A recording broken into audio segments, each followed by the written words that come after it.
Okay, so anyone who is listening right now or is going to listen in the future, we're gonna do a Q&A, feedback testing, and maybe and chill time for for the rest of the night.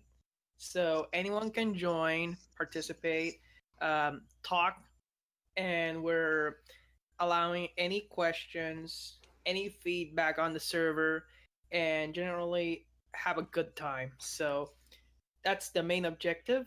Just everyone just having swallow time. So punished. Yeah, we're also Electronic and myself had brought this up. We're just not going to be focusing on PlayStation or PlayStation trophies. If there's something you wish to discuss, for example, a couple weeks ago we talked about the new World of Warcraft that's coming out. We talked about that for a good solid 20 minutes. So if you guys want to hear something about that, or if you want to bring something up that you wish to discuss, feel free. This is going to be an open discussion on pretty much everything that's video games, and then also what's going on with our servers too. So. Yeah, I'm actually quite excited to test the waters. And then, of course, we do want your guys' feedback too. Are you guys enjoying this? Is there something that we can change up? We welcome the constructive criticism. We welcome the feedback. We want to know how we can improve the interaction, how we're doing everything, and things like that. Yep. So anyone can unmute, join, talk for a while with us, and maybe even write on the podcast channel. We'll be mainly be focusing on that. So you can write questions, add feedback. I'm really, really excited for this. So let's just jump into it. So, Punish, did you see that the Avengers movie is now getting just getting a teaser trailer tomorrow? Yes, yeah, I saw that, and I also a poster that was accidentally leaked via Tom Holland and Mark Ruffalo, which I don't think it was accidentally leaked. I think it's some smart marketing that they're doing on their part. But I'm very excited. I love the MCU universe. I love what they've done with all the movies, and I'm really, really looking forward to Infinity Wars. Infinity War is like the basis of all Marvel right now, and I'm really excited on what they'll bring to the table. I was a big fan of the first movie. I like the second movie, though I admit it has some flaws. And now we're going to a really solid package with the third movie, and seeing as we're getting a teaser trailer tomorrow, I'm super excited to see what they have in store. I don't feel like this is gonna be like a Thor Ragnarok or like a Guardians of the Galaxy where it's like funny or like super outrun ish, like 80s old 80s cult commercials. I mean, this is really like more serious, more than anything. Well, I completely agree with you, and they kind of touched on that in Iron Man movies where they try to point out, yeah, okay, these people are human, but I mean, these people are heroes, but they're also human as well. And I think they're going to try to add a little bit more darker tone to it. I think that they're going to, because, in the original Infinity Wars, a lot of people died. A lot of heroes died. Now, I don't know how they're going to do it in this movie. I mean, this is going to be a huge film. Just because of the cast alone. I mean, you have Robert Downey Jr. You're going to have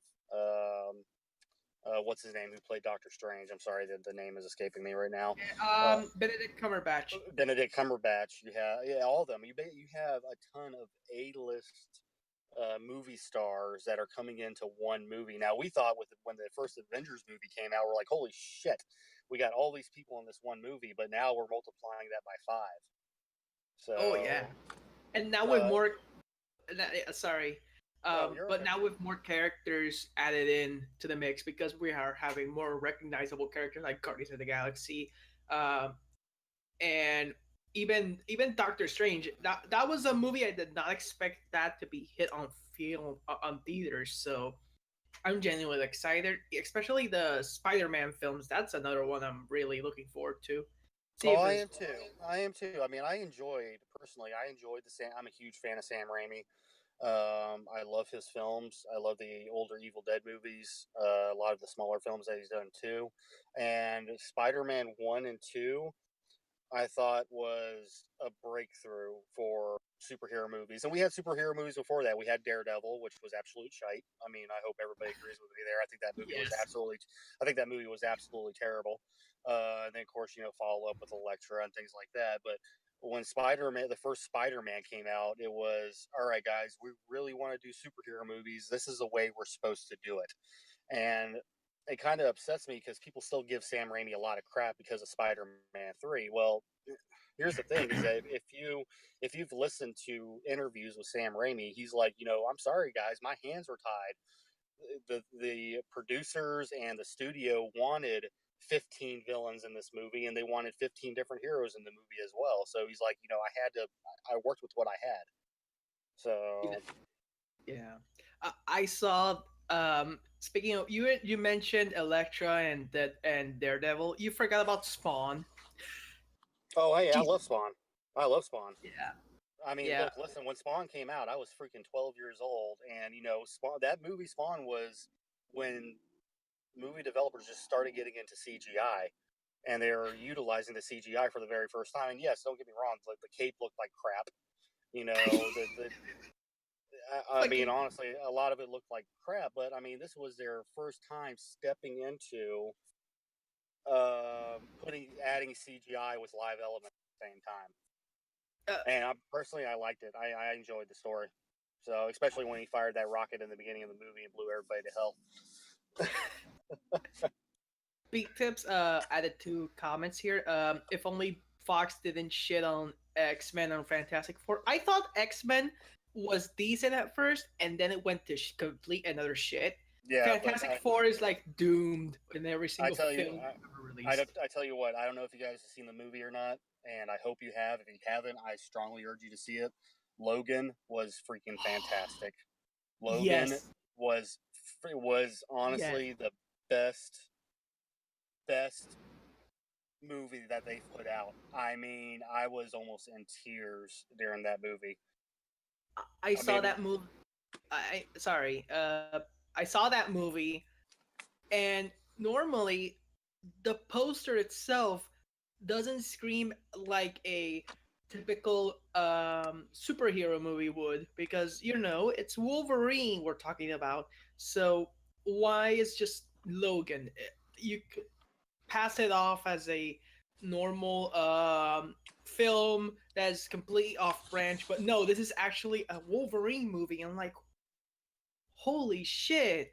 yeah, It was amazing, and yeah, yeah, I agree, Punish. It's an amazing movie, and and just incredible. Just as sad tears or joy tears. It was a little bit of both. I mean, it was they took the dark side of Wolverine and they're actually showing it, and then also it was what happened with Professor Xavier. Uh, what happened to Logan at the end. It Yeah, exactly. It's a little column A, a little column B, exactly, BT. But I everybody was so worried about the movie being rated R and everything like that. But the core value was that Wolverine was a violent son of a bitch. I mean, he would kill first and ask questions later.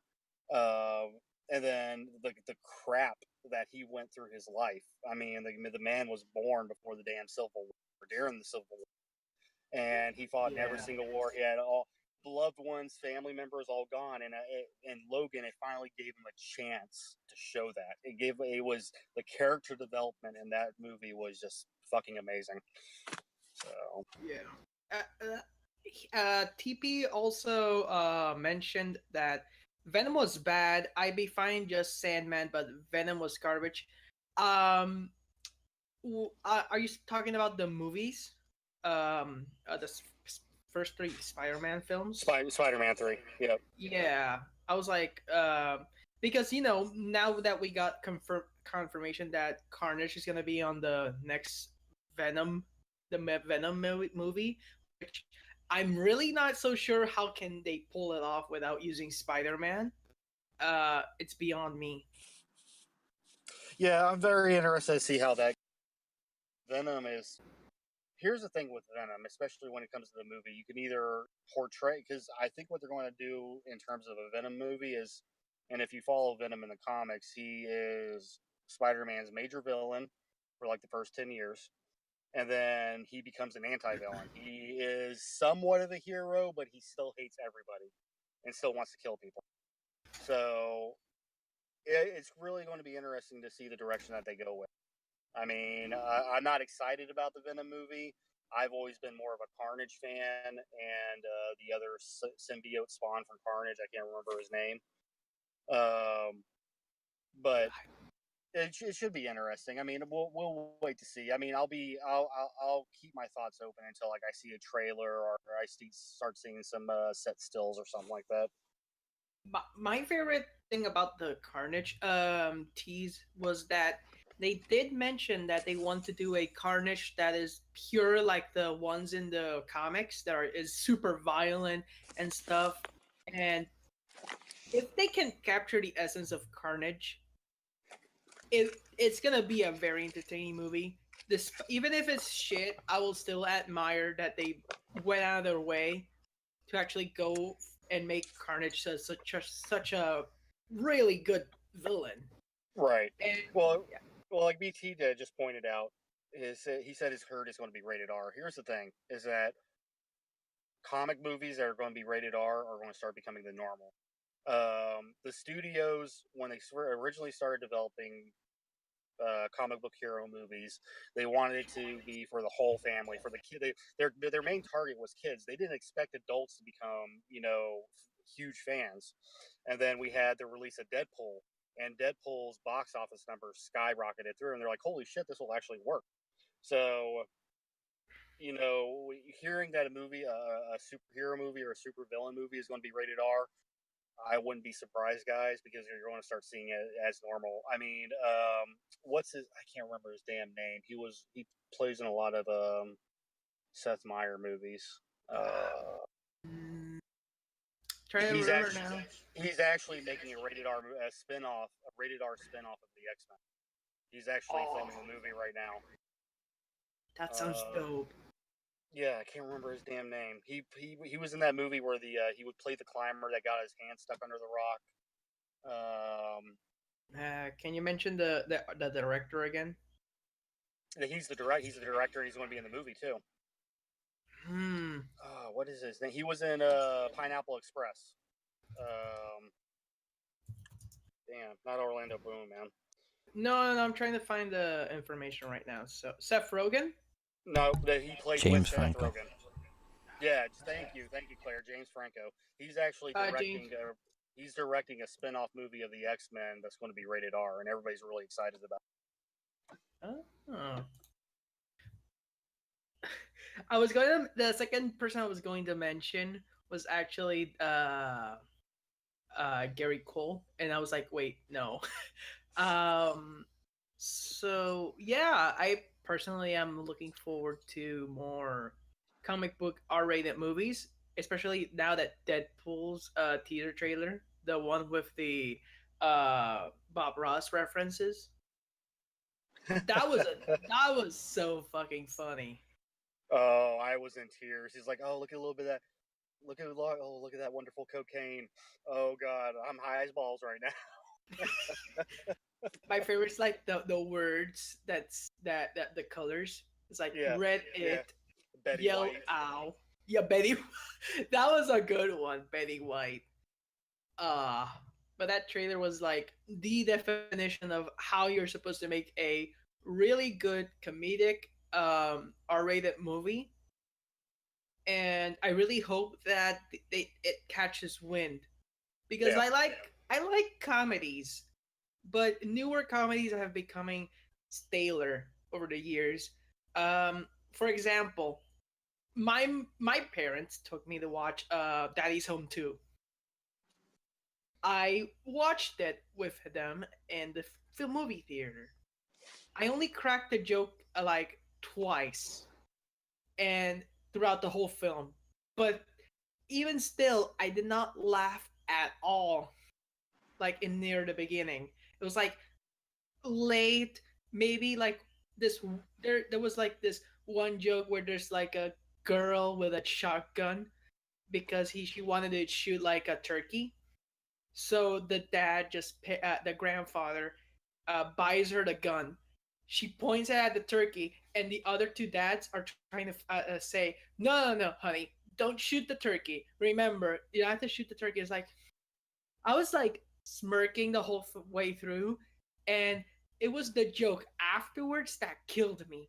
And I gotta say, even then, I did not laugh at as much as Deadpool, because in Deadpool, I was like, just laughing all the way through.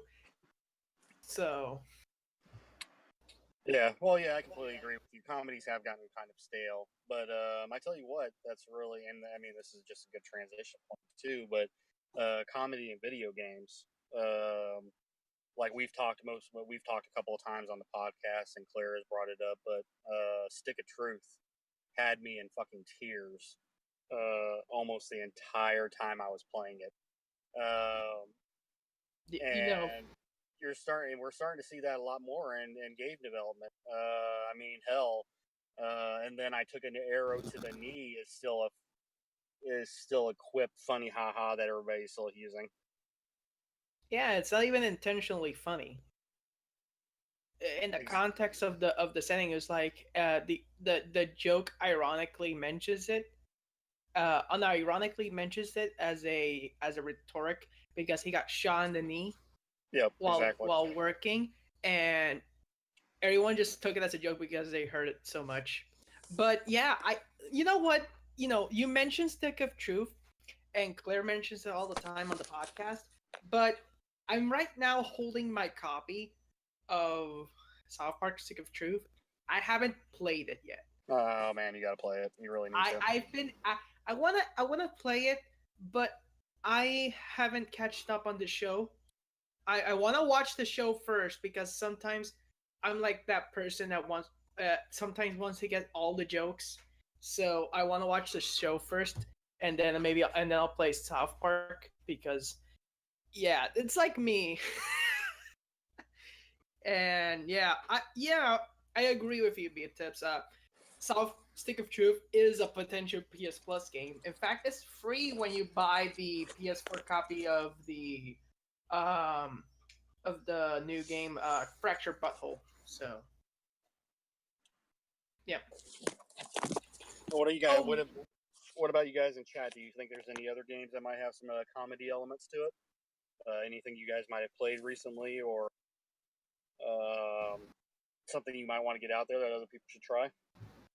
Devil May Cry. Sometimes the older games, not the new one. The older games have like quips that are really fucking funny at times. So let me get see. I'm looking at my wall of games right now to see if I can find a free funny game.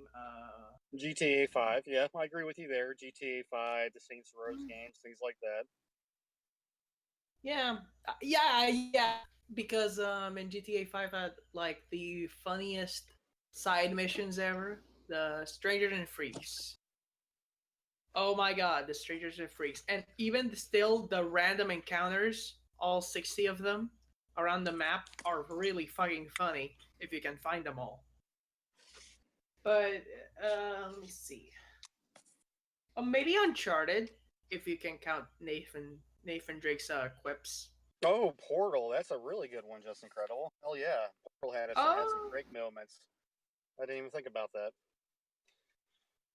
The cake is a lie. I'm trying to remember one. There's one. Remember the achievement that requires you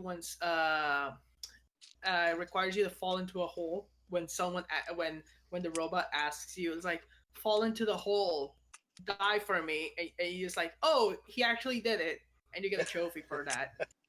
That is so fucking hilarious. Yep. Yeah, I love it when they actually tie a lot of the comedy into it as well.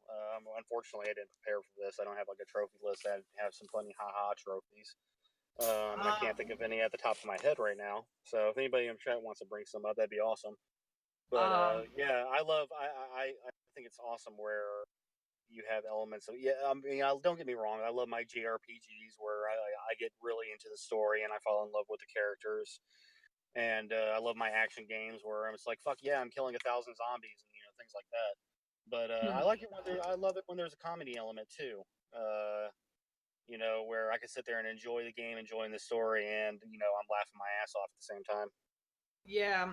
Remember in Assassin's Creed 2, 3, and Revelations when Ezio Auditore was actually like smiling for once instead of Oh yeah, Altair just like being so serious all the time. It's like it's a breath of fresh air. You know what? I kind of thought about this. Deadpool has the funniest platinum ever. The platinum, if you get the platinum, the the trophy description says like, now you've completed the whole game. Now you can sell it.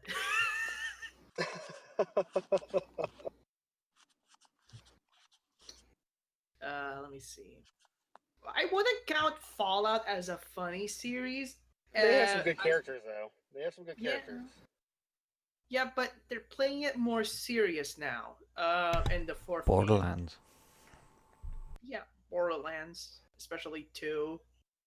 And I don't know if you guys, personally enjoyed pre-sequel. It has the slowest openings in any game ever, but it's a fun game. Oh yeah, Undertale had like the wasting your, I think it's wasting your time. Stop wasting your time, platinum, or something of the sorts. I would love for one day for them to like make it like an easy peasy, cheap, like $5 platinum trophy you can get in like 10 minutes, and when you get the platinum, it's like thank you for giving us your money. Yeah. Yeah. We're At not least far in off that. Undertale, We I have the love games built like that. Some developers just have to get cheeky enough one day to stick that in. Yeah, exactly. Oh, I also forgot about this one. There's a No More Heroes port on the PlayStation 3, right? No, I didn't know that. Okay, so it's called Heroes Paradise. It's like the ultimate edition, the ultimate version of the No More Heroes game that includes all the blood. It has all the extra content, including a boss rush and additional bosses. And in the game, it's funny because there's like collectibles like luchador masks and cards that you have to collect, which aren't that tedious because you can just go and backtrack and find all of them. And the trophy description says right then there, uh, like you're a nerd for collecting all of these. It's like, okay, this is just stunning chic and it's amazing. Let me see if I can find the actual one. No More Heroes. Here we go. Oh, I didn't know there were more versions of the same one.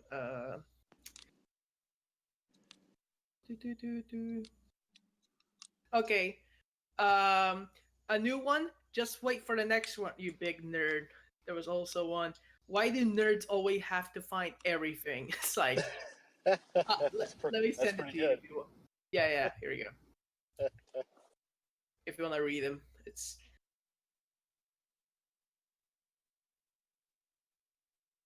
Let's see here. Oh, I'd be damned. You're not lying. Those are pretty funny.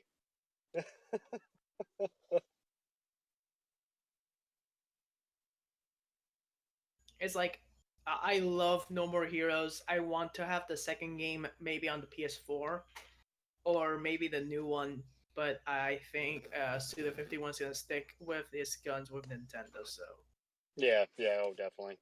Once they, I mean, there are a lot of console exclusive games. I'm sorry, and also company exclusive games, but you always see a developer and a company that they have that close, tight knit trust relationship. Um, and a lot of people don't understand that. Like, oh, bring this to this system and bring this to this system, and it's just like dude, stop. All right, if you really want to play it, if you really want to play it that bad, just go buy the damn console or go buy a damn PC. So You know what? About talking about Suda 51. I'm staring at right now my copies of Lollipop Chainsaw and Shadows of the Damned. You know, because those games are really, really good, and I still haven't played them yet. Especially Lollipop Chainsaw. You know, I know the story about that one, or do you actually know? no, I don't. I've actually never played the game. I saw like when it first came out, I saw the advertisement and I read about it in Game Informer, but I haven't had any experience with it. Okay, so it's basically you're playing as a cheerleader at this high school that got and basically the whole world got infested by zombies, and she wields a magical chainsaw, and that allows people to mow down the zombies, and you're just playing through all this, and eventually just reach the point where you meet her boyfriend, and he's about to get zombified. So she decides to, in order to prevent him from being zombified, she decides to cut off his head and have it worn in her belt in the meantime. And Okay, all right. he acts like the tutorial for the whole game. He comments on your actions, and he's basically like your companion. It's just the head of your boyfriend while you're just mowing down zombies with a chainsaw. But yeah, um, anyone wants to? Oh, so let's see what we got here on chat. All right, guys. So is there anything else you would discuss? Any topics you would like to bring up? Any games you want to talk about? Any gaming news? Questions? Feedback? Anything like that? I'm playing Demon Souls. Oh, going for that platinum. It shuts Yeah, down, huh? yeah. Well, I mean, the news of it, of the server shutting down. I already have Demon Souls Platinum, but obviously there's 3 platinums in the regions. I have the EU version. I kind of wanted to get the North American version before, but I never really bothered. But then the news that the servers were going to get shut down. It was around the same time that we set up some boosting sections, and we got a really good member who's able to basically guide you the entire way and drop like everything for you. Now I've already done Demon Souls like all offline myself one time, and did it all legit myself. So I feel like I've done everything. So the second time around, I don't mind people, just basically kind of dropping all the weapons and the rings for me, and then I just have to worry about the miracles and the spells and stuff like that. But yeah, I'm really looking forward to it. Like, I just really love playing the game again. It's fantastic. Such a good game. That's awesome. And there's other members in our Discord doing it too, aren't there? Yeah, a lot of people. I mean, DDAM, he got it chosen for his backlog channel. Uh, who else is in there? Myself, Blade, yeah, TC, he's running it mostly. I believe Nomad Dragon as well. He wants to get it done as well. So there's a good few of us kind of hovering around and making sure we get it done. Obviously, it's going to be very, very easy, and now's the time, because once the servers are cut off, we won't be able to online each other anymore. So the platinum is still obtainable, but you just have to do everything the way I did it the first time, all yourself, all offline, essentially. So there's no chance of getting co-op or the item drops. Thinking So, of as a person that's never played it before, is it easier when you do a co-op instead of single player? Yeah, it is. The enemies and the bosses get more health, but like the problem with offline play and solo play is that they all concentrate on you. When you're in a boss fight, having somebody else as the distraction while you can go behind the enemy and kill them. That's literally, it beats. That's how you beat Souls. If you just want to do it easily, like honestly, co-op completely changes the game. To be honest, it makes it very, very easy. But I really, really enjoy it. Like some people would be like, oh, I'll only do things offline and do things by myself. But no, I really enjoy helping people co-op, and that's where the memes and all that come from as well about Dark Souls, like Praise the Sun and stuff like that. Because Praise the Sun was said by a character who specifically said to you, who gives you the item that's used for jolly cooperation, as he referred to it. So All right. Mm. it's definitely easy. Like, so, like, if on all the other Souls games are basically online, it's only Demon Souls that's getting shut down. So I mean, I know you want to start Bloodborne SSG. That's the best one to get into to learn the entire Souls games, because it takes a while to click. The games do take a while to click, and for you to understand the game mechanics, because nothing is explained to you at all. So Yeah, I'm actually really looking forward to it. I've had a lot of people recommend the game to me ever since it came out. I I've always kind of been like pushy about it because I mean, I won't lie. It's just everybody's like, it's the hardest game ever, nah, and that it's not. There's way kind of made harder me games. nervous about it. There's way harder games, to be honest, man. Honestly, there's way harder games. It's only gonna go. It depends, really. Like, I don't think it's that hard. It's only hard for the people it doesn't click with. Like, I always used to use my own example, but since I went through the experience with Shingo, I use his example, because basically for weeks and months he played Bloodborne and he couldn't get past the first boss. Okay, and then he kept on deleting it. He'll tell you this himself. He deleted like 4 or 5 times, and then, like, I really enjoyed the game and I loved it. I got it when it first came out, and I got platinum in like the first 10 days or something like that. Like, and the I went back and I kind of, he got it further. He got past the first boss himself, but he was still kind of stuck, in a rut. And I basically got into a party chat with him one night. I explained a few things, but what I actually did was I share played. He gave me his controller and all that, and I basically showed him.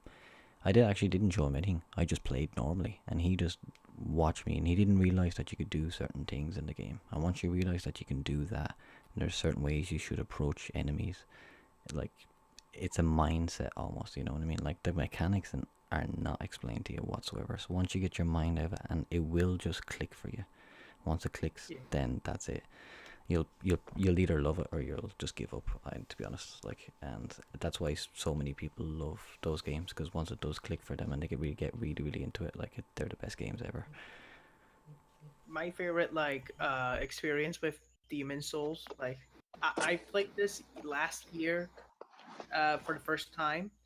It was like an amazing experience having like backseat gaming with your friends while playing it.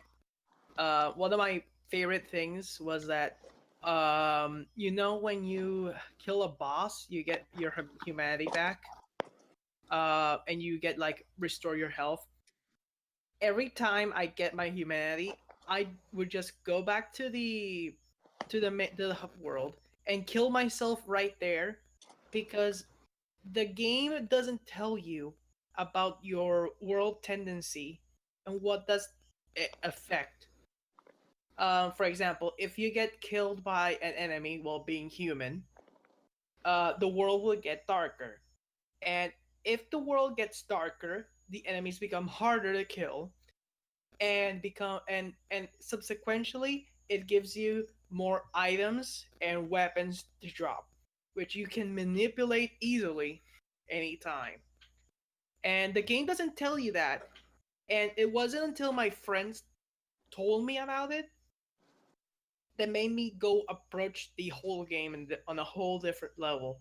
So every time, I just go to the top level of the hub, and I would just drop to my death, collect the souls, spend them, and then repeat the process every time I beat a boss. So, Punish, you okay? No, yeah, I'm here, man. I was just listening to you. I'm sorry. Okay. That's Let awesome. me. Yeah, I'm definitely looking forward to trying them out. I mean, from what I've seen of the gameplay and stories and things like that, I'm actually really looking forward to it. It's definitely going to be probably going to be the next game that I start up. Oh no, I didn't play Demon Souls with co-op. I played it all alone.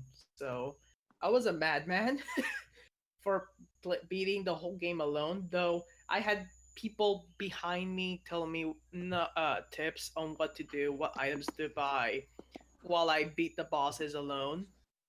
I always carry like a scimitar because that was the best weapon, in my opinion, for the game because it would just stun lock enemies in place. So I would like swing, stop, swing, swing, swing, stop, swing, swing, swing, and would like make the enemy just stutter while it recharges Huh. the stack meter. So,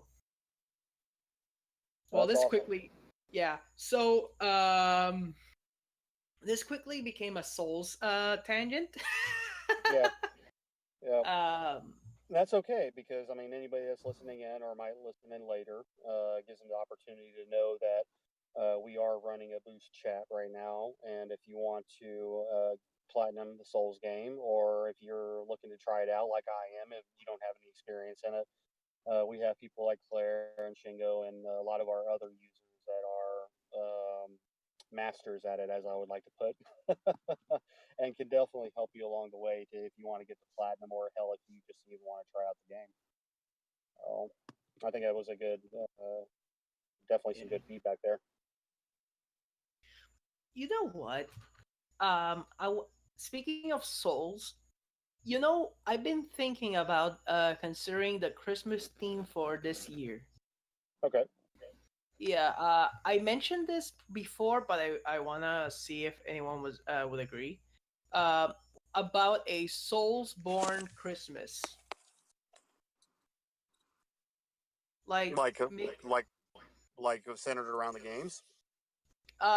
like having Christmas emotes based on the Souls franchise, incentivize people to go after the Soulsborne experience. Like, for example, now that Demon Souls is gonna have the server shutdown in February, um, I'm excited to jump back in, get that platinum with people, and we would celebrate that because Demon Souls kicked off a pretty huge franchise.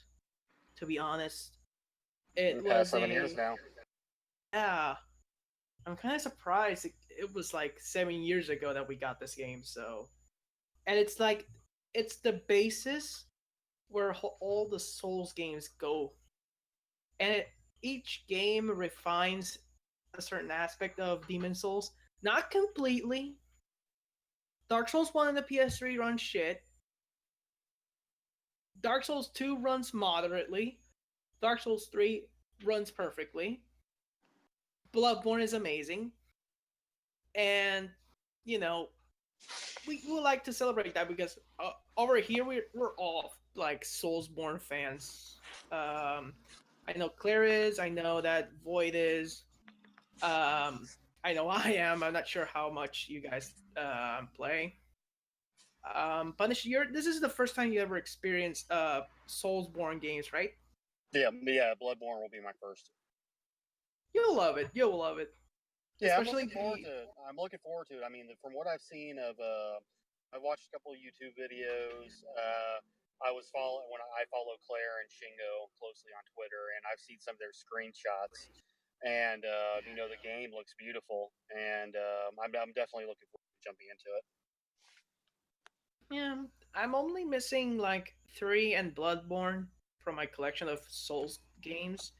I currently have the Black Armor Edition Steelbook from the Dark Souls 2, and still have my sealed copy of Dark Souls because I am going to only play it in emergencies. So the only time I've ever played Dark Souls before was my PC experience, which was well because it I patched the game up like properly. No, I'm gonna have to fly to Puerto Rico and steal that from. If it can get here, so and if you can find me and track me down, so Oh, yeah, not gonna happen. I'm sure I have the capability to do that. I'm not sure what I can believe that. Okay, but seriously though, I would recommend playing the Soulsborne series. So Awesome. Yeah, I'm definitely looking forward to the Christmas holiday coming up, and I'm really looking. We're going to be doing a couple of things in our Discord chat and the server, and we're all trying to get something together to make it a little bit more fun. Get the players, get our members involved a little bit more, and I'm like I said, I'm definitely looking forward to it. So, for you guys that are listening in, I don't have a lot, but expect some good announcements coming up here soon. So Yeah.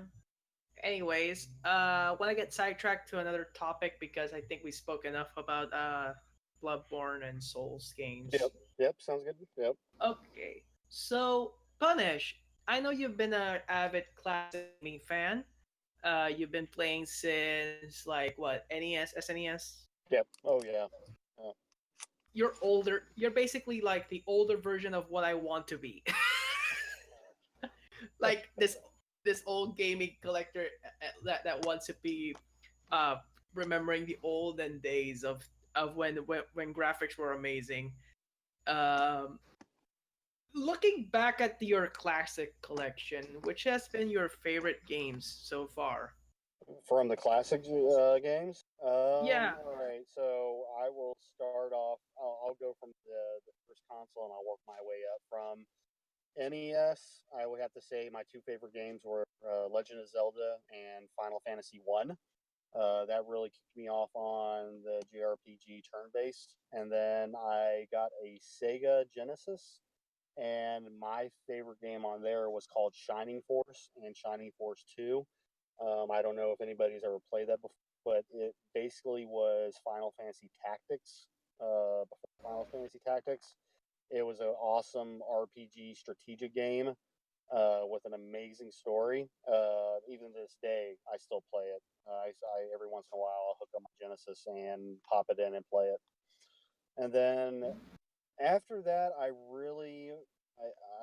played games, but um, I I had like kind of a lull a couple of years there, and then I got my PlayStation One, and I ended up getting a Final Fantasy VII and I forgot what other game I got. Oh, the Street Fighter. I got Street Fighter EX. I got both those games for Christmas from my parents, Ooh. and I probably literally put in probably about 400 to 500 hours on the Final Fantasy VII.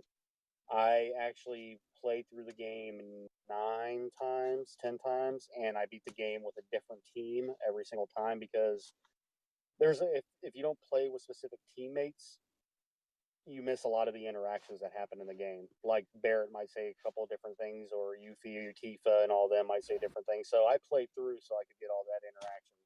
And plus, I looked for every single piece of materia. I found every single weapon.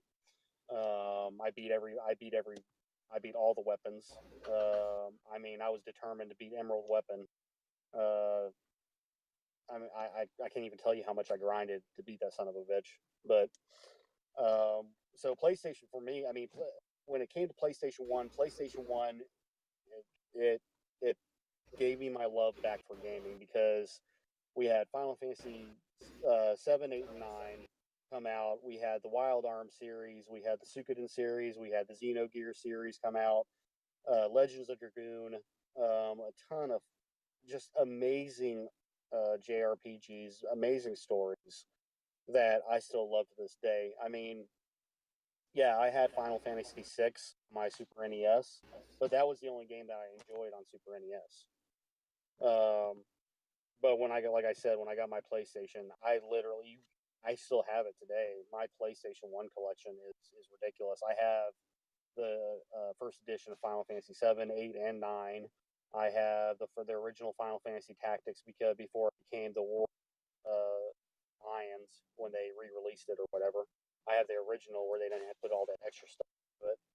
Um, so yeah, I think my favorite back in the day was PlayStation One first came out, and all those amazing, beautiful PGs where I still believe the graphics are beautiful. I mean, Yeah. I was about to say, yeah, you certainly have a richer backstory than me. I'm more like a I just got into this from the fifth, I think fifth generation on, I think fifth or sixth generation onwards of gaming. I think my first game I ever played was Yoshi's Island on the SNES. Oh wow, good game. That was a good game. Yeah, from my older sister.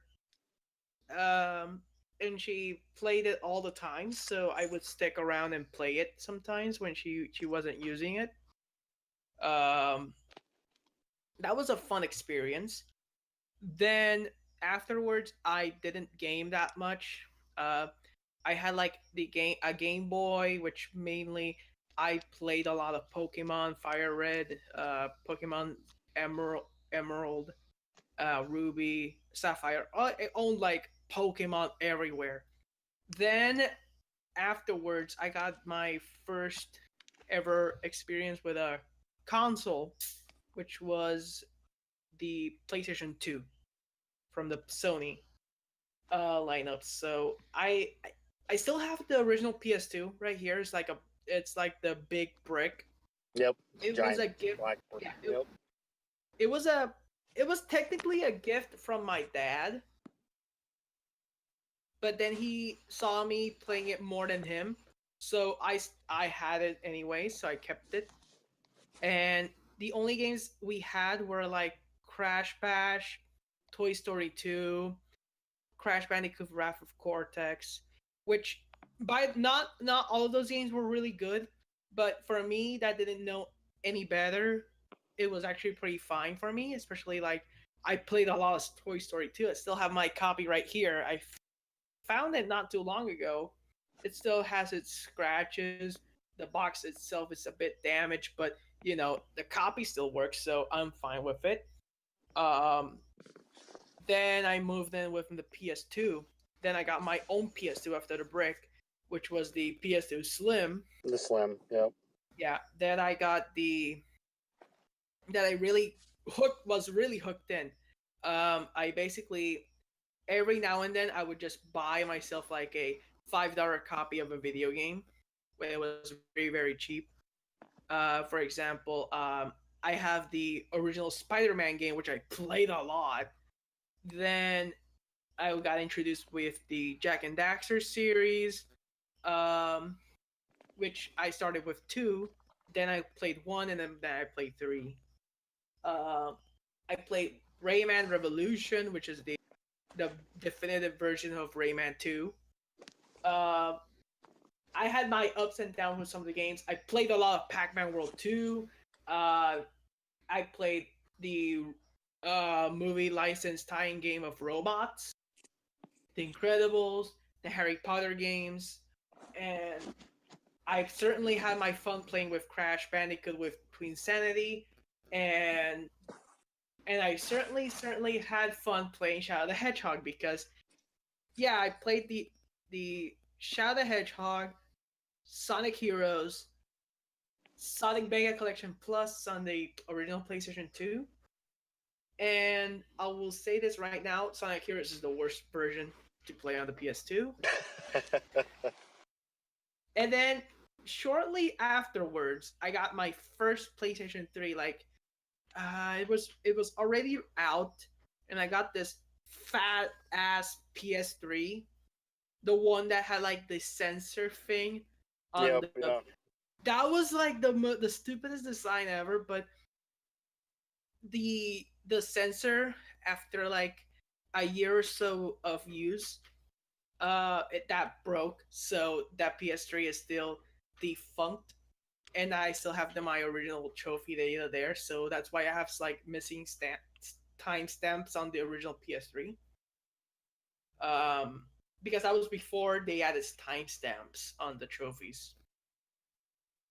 Um, Oh, okay. Okay. yeah. So in the PS3, I played. I still have my OG copy of Nathan Drake of Uncharted Drake's Fortune, which has on the back and the front, "Not for sale." it even has like the French titles, like it's actually was bundled in with the PS3 at the time. Um, and I played the shit out of it. It was my first teen. No, wait, my first teen was Jack 2. This was my first HD experience, and I was Mhm. blown away. Then I started collecting more PS3 games as the time went on. I got Uncharted 2 when it came out, played Uncharted 3 in high school. That was like the best experience ever. Got into the Little Big Planet series. Then eventually I got into more games like Infamous and Batman after recommendation from friends. Persona, that's where I get my RPGs now from my role playing metalhead friend. And besides that, oh yeah, I also forgot about the PS2 copies of Kingdom Hearts, and then I got the re-releases, which were amazing, and how experienced other games like Ratchet and Clank completely, and yeah, and then I transitioned to the PS4, but I stuck by the PS3 because the PS3 has been surprisingly cheaper these past few years now that the PS4 has been recently released. Many games have been lowered in value, and they're like really, really cheap. Like I found like copies for like $5 that are surprisingly great. For example, I found my an original copy of Heavy Rain, the director's cut. It still has the origami in it. Oh, that's pretty awesome. Yeah, and it's very rare to find the actual origami piece. So, and even still, then I got my PS Vita and everything as well, and that's how I got into gaming because my father got gifted a PS2 and I played that shit a lot.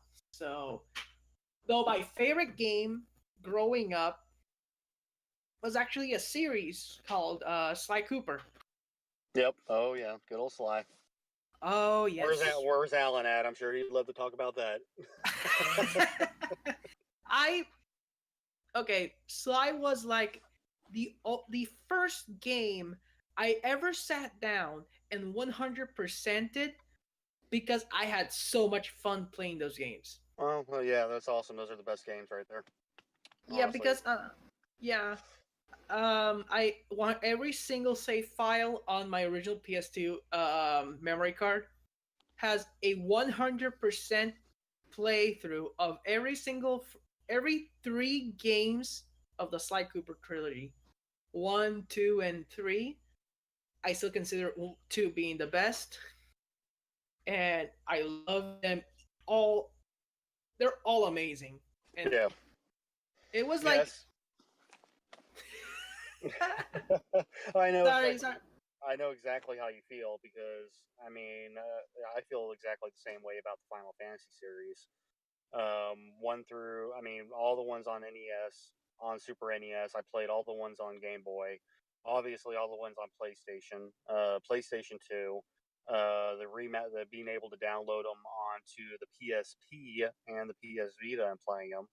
Um, it every I haven't played the MMOs. I haven't played 11 or 14.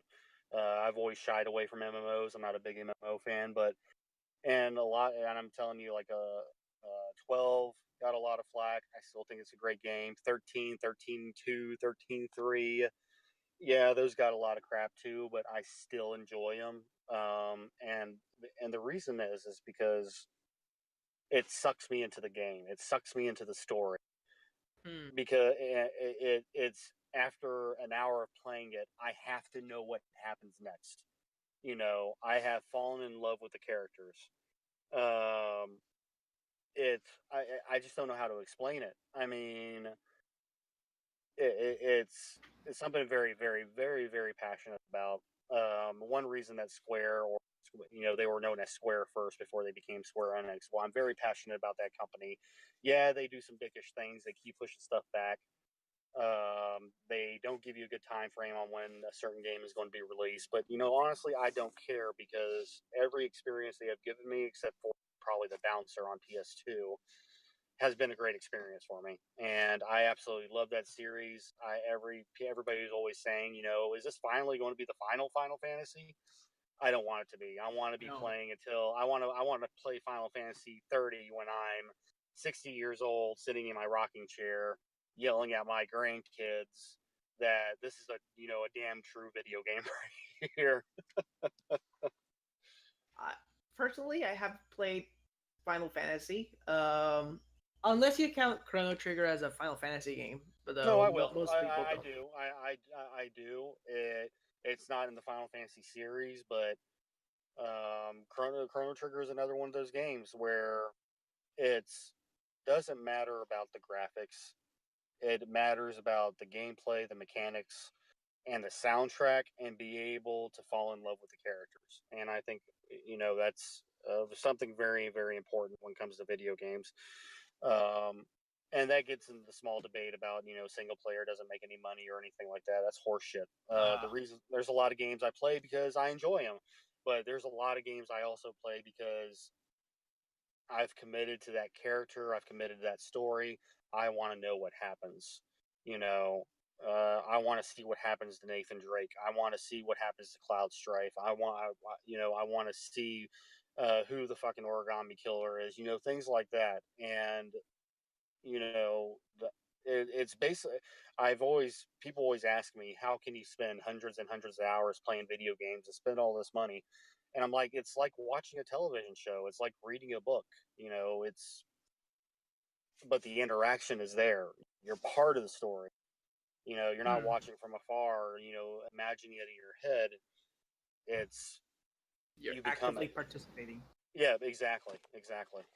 So I know I'm sorry, tangent there. So No, I understand because I personally say that as well. Games as a media is actually more engaging and it creates a deeper character development with any other games. Just ask games like Persona or maybe Metal Gear Solid, for example. I'm a huge Metal Gear Solid nut. I didn't grow up with those games. I started playing them like in high school, and those were. I was like, if I find the original copies of those games, I'm gonna buy them. And here I am with my Metal Gear Solid 1 original copy from North America with the white logo and everything. yep, I have mine. Yeah, it's like those games have the potential replay value because they are timeless classics. They're very well placed. They're very exciting to just jump in because in Metal Gear, for example, it's more meta. I don't know about you, but nobody can ever replicate the fight against the Psycho Mantis in any other media. No, nope, exactly. And Nobody can do that. yeah, and just to touch on how impactful Metal Gear Solid was, my my text message notification and my Discord notification on my phone is the codec signal. That ding ding ding ding ding that was ding ding ding. that was Yeah, my ringtone. yeah. That's my text message notification and my Discord notification. And I'll be outside. I'll be out shopping, or grabbing a bite to eat, or doing whatever. And I'll be in the middle of the mall or in the middle of the restaurant, and I'll have a middle-aged guy look over at me and be like, "Is that Metal Gear Solid?" I'm like, "Hell yeah, it is." He's like, "Damn good game." I'm like, "You goddamn right it was." I mean, the Yeah, game was put out. Hell, Metal Gear Solid was put out almost 20 years ago. It's almost 20 years old, and for people to hear my ringtone and say, "Hey, that's Metal Gear Solid," that shows you the impact that game made just based off of fucking codec sound itself. And it's yeah, simply amazing. I mean, my ringtone on my general calls, like I have specific ringtones for specific people, but my general ringtone for a number that's in my contacts list is the Mass Effect 3 theme music, and I don't get any reactions to that, uh, you know, at all. But for Metal Gear Solid to do that, it's in my eyes, it's amazing. yeah. For me, it's like my ringtones are like I have the for my text notifications. I have the Metal Gear Solid like the exclamation effect. It Oh gets yeah, yeah. annoying Ring. after some. Yeah, the ring. Ring? Yep. Yeah, I What's that? have that. What's that? I heard something. Yeah. Oh, never mind. That I have the Legend of Zelda da, da, da, da, da, that is like for the messages, and Yep. it's like those jingles. For example, they're really catchy, Mm-hmm. and for that to happen, it's like you hear that and you associate immediately with the brand, and it's very difficult these days to actually do that Yeah. because Well, exactly. And I hear. I'll tell you a funny story really quick. A couple of years ago. Now, I'm 33. And I was taking out a new soldier that had just got to the unit. I was taking him out to lunch to introduce him and everything like that, and he had the Mega Man dying sound as his text message notification. And it went off for the first time. I'm like, "Hey, Mega Man!" He's like, "You actually fucking knew that?" I was like, "Hell yeah, dude, Mega Man for life." Yeah, yeah, exactly that sound. So, yeah,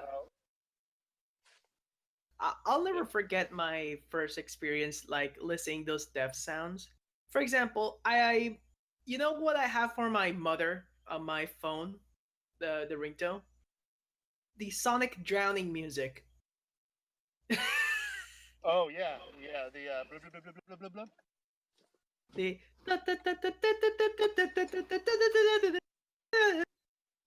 that music, that drowning music is so fucking how should I say like scary because it's like and I associate it with my mother because like oh my god if I don't pick up the phone I'm just gonna get screwed over and then I just pick it up. It's like hello. It's like that's just that relief because it's like Sonic when you try to get a bubble or something like that. So speaking of sound, what about music? These days, I don't know about you, but these days, now with the rise of indie games, I've been hearing a lot of cool ass music or and pieces all thrown over. One of my favorites, which is the recent Hat in Time. That game's theme is so catchy. It's like do do do do do do do do. I haven't listened to it. I'll definitely have to take a listen to it because I love Ah, video game music. yeah, it's like an orchestral like space theme, but it's not from like Mario Galaxy. It has a separate identity, and you can just now associate it with those brands. For example, I can associate the Super Meat Boy, the Binding of Isaac soundtrack because those games are fucking hectic, and I love those like soundtracks because holy shit. And not only that, the Uncharted games have like really good percussion and like good, great ass soundtracks. The Super Giant games that like Bastion or Transistor. My favorite is actually Transistor from all. Transistor had an amazing soundtrack. Oh yes, and Absolutely amazing soundtrack, especially for an indie game. I mean, that soundtrack was amazing. I played the game just to listen to the music. I bought the soundtrack shortly afterwards. It's like, nope, I'm just gonna get this because that soundtrack Yeah, is amazing. yeah. The combination with the sword's voice throughout the game, just yeah, simply amazing, dude.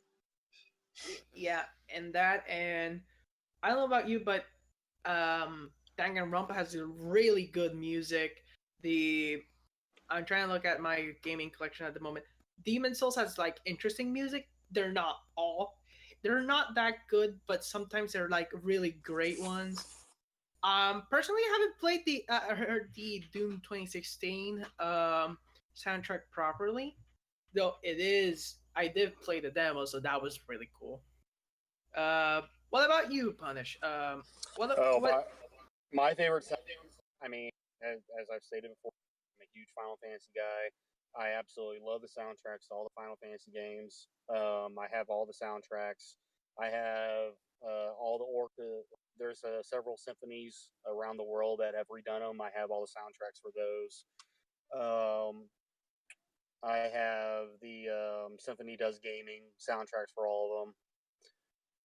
And then when Final Fantasy 15 came out, you have the opportunity to buy an iPod and connect it to your car inside the game, and you can listen to every single Final soundtrack from every single game inside the game. So while I'm playing Final Fantasy 15, I can listen to Final Fantasy 7 if I want to, which is absolutely, which is awesome.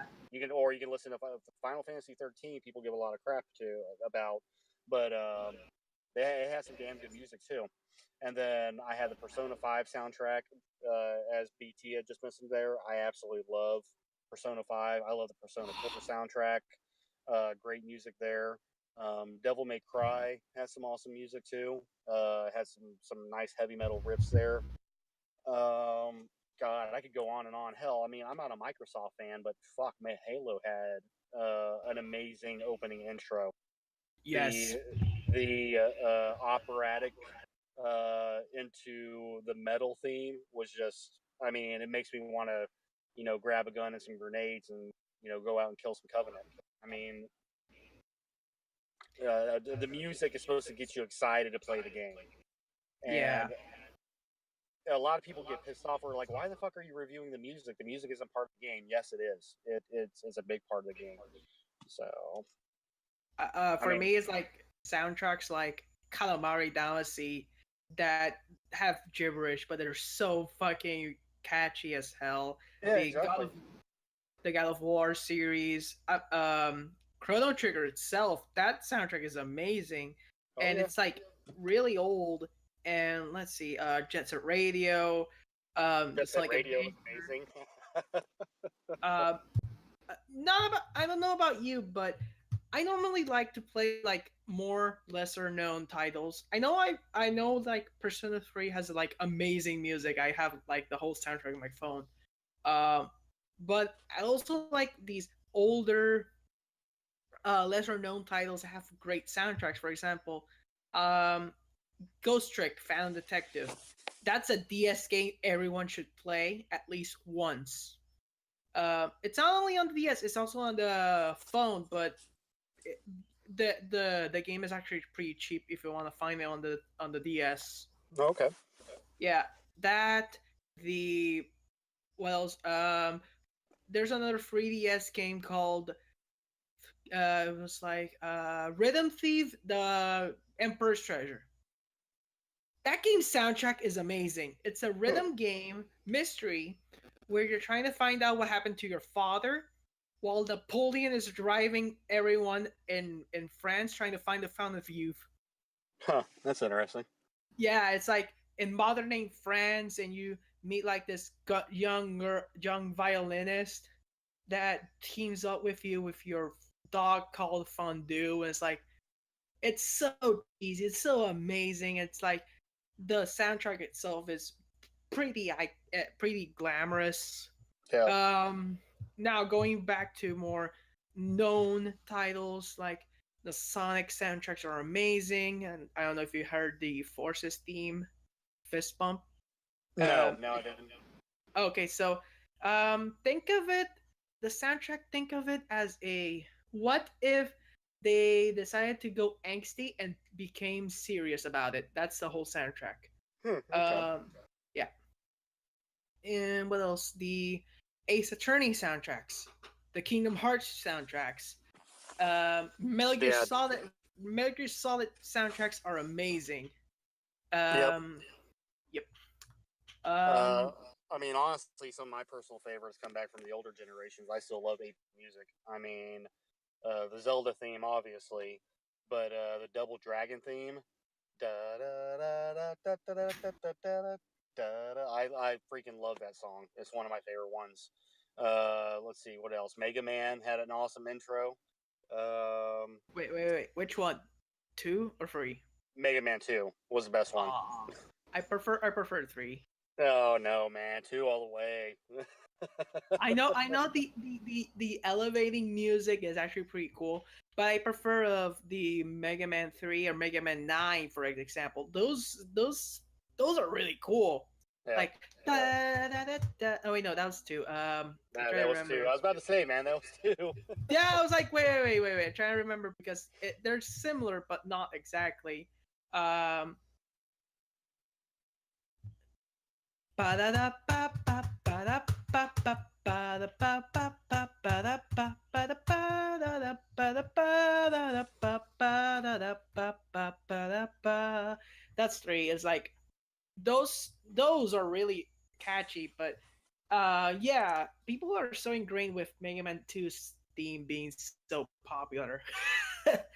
And I understand, but I prefer three over two, even though the two is actually the more superior. I like the preferred three because they introduced one of my favorite characters of all time, which is Proto Man. Oh yeah, yep. Yep, which is amazing. Yeah, you were gonna say something? Oh no. I just just rehash. I mean, I love video game music. I probably listen to it. I'm probably like 50-50. I listen to the bands I listen to, and people will give me the funny face when if somebody's in the with me and I'm listening to the Persona 5 soundtrack or the Kingdom Hearts soundtrack. They're like, dude, what the hell are you listening to? You know what? What's a good what the fuck soundtrack to put on the car? Bayonetta. Oh, I haven't listened to Bayonetta. Oh boy, you're missing out. Bayonetta's like super over the top music. Coming from Platinum Games, those people in the sound department know how to make a kick-ass soundtrack. If uh, have you played Metal Gear Rising? Oh yeah, I have. Okay, so imagine that soundtrack, but instead of being like over the top metal, imagine over the top jazz with That's interesting. drum. Yeah, it's like over the top like fanfare. It's like you can hear like the trumpets all over, and you can hear like the chorus on the background, and it's like and it's like and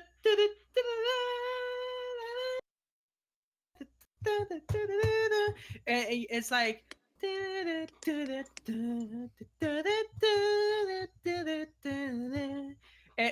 and you hear that it's like, oh my god, it's like the perfect music to fight angels and demons with my four pistols on both my hands and my legs. And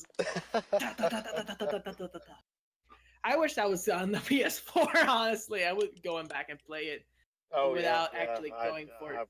I'd give it a try. I definitely would. Uh, PS3 has its problems.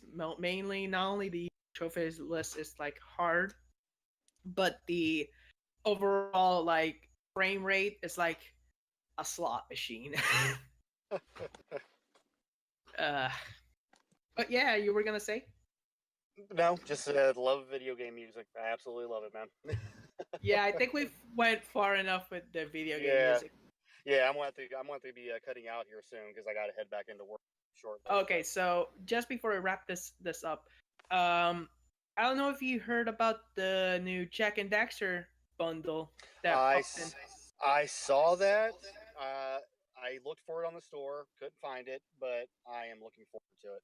I would definitely like to play some Jack and Daxter on the PS4. That would be freaking awesome.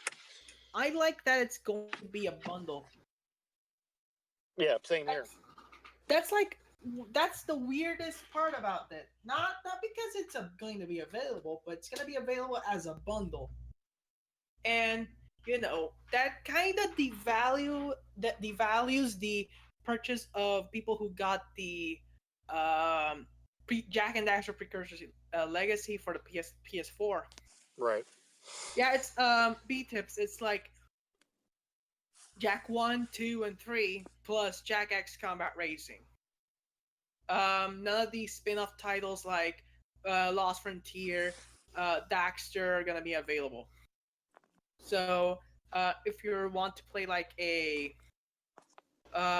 first three games plus a special racing game, which follows up the story of three, it's like really good. I want to do it because I want to platinum all the games again. Plus, I want to have the Jack X game because I haven't played that one. That's the last Jack game I need to play. So, what about you, Punish? Yeah, I'm looking forward to it. I mean, I have Legacy Vita. I haven't fired it up yet because I was working on Persona 4 and Ratchet and Clank. But if it definitely piques my interest, I'll definitely get it. I mean, I'm not a fan of racing games, but I'll definitely give it a shot. Yeah, it has a story, so you can follow it through, and it follows up the actual story, so you can just proceed from there. I don't know how the trophies will work on that one, but maybe we'll talk about that more on the podcast because on the trophy trust. So yeah, plug. Yep, maybe we'll have like maybe a release by then, and we can talk about it there too. Yeah. Anyways, anything you want to add up before you leave? Yeah, everybody, BT, everybody that's listening, I really appreciate you guys joining us tonight. Vec and I are going to try to do this like once a week, man. Yeah, that sounds like fun. Doing Yeah, it once a week. yeah, we'll probably do something like this like once a week. And like we did today, it's just going to be some general discussions, some Q&A. You guys can ask some questions or give us some feedback or talk about something that pissed you off or you're really excited to see such a specific movie or play a specific game or you listen to a new album you bought. You know, this is going to be just like general open talking. And I had a really good time. I enjoy sharing things that I love, specifically video games, going after platinums. The reason I love the game so much. So definitely thank you to everybody in the chat for listening in. Thanks to Claire for allowing us to do this. I really appreciate it, Claire. And thanks for joining me tonight, Beck. I really appreciate it, man. Don't worry about it. It's been my pleasure. I always wanted to do it like a more broader, wider like topic list because as much as I like talking about PlayStation, sometimes I want to spend like talking about something else, like movies, series, like maybe other stuff like worldwide things. But mainly, I want to stick like in the media for now. So Yeah, exactly, yeah, exactly. yeah. So want to wrap this up just before Sounds we good. yeah. Okay, well, thanks so much for listening, guys. You can join our PlayStation server, the PlayStation Trophy server. Um, I'll provide a link anywhere around somewhere on this recording. um, you can join us. We don't have like a set time. We just do this like once a week, and then we just look at each other up on Twitter. So, where people can find you, Punish? You guys can find me at SS. You cut off there. Oh, sorry. Can you hear me now? Yeah. Okay, you guys can find me at SSG Punish on Twitter. Okay. You can find me on Twitter on Devectronic. So, thanks everyone for listening in. I'm certainly excited to kick things off. Hey, Punish. Just before we leave, what do you want to call this? Oh, I don't know. I don't know. We'll have to discuss that. Maybe we can get some feedback on it. Maybe we can get some more community interaction and have. Maybe we can have our members decide that. You know, what would be a good title for this? The Punish and Vectronics show. I don't know. I don't know. Maybe we'll wing it for now. Punishment? Nah. Yeah. Nah. No, no. Chillcast? No.